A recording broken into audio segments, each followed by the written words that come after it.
Negeri Perak, sebuah negeri yang kaya dengan sejarah, tetapi tahukah anda, terdapat pelbagai kisah tentang asal-usul namanya. Menurut hikayat Merong Mahawangsa, nama Perak berasal daripada anak panah perak milik Putera-Raja Merong Mahapudisat. Anak panah itu dilepaskan ke udara untuk menentukan lokasi negeri baharu. Anak panah tersebut jatuh di sebuah pulau, lalu dinamakan Pulau Indra Sakti dan disitulah lahirnya negeri Perak. Versi lain pula menceritakan kisah Megat Terawis yang melihat ikan haruan besar di sungai. Air sungai kelihatan putih berkilau seperti perak, lalu dinamakan Sungai Perak.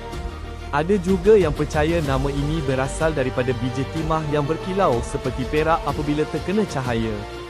Walau apa pun versinya, nama Perak kekal sebagai simbol keindahan, kekayaan dan warisan sejarah Melayu.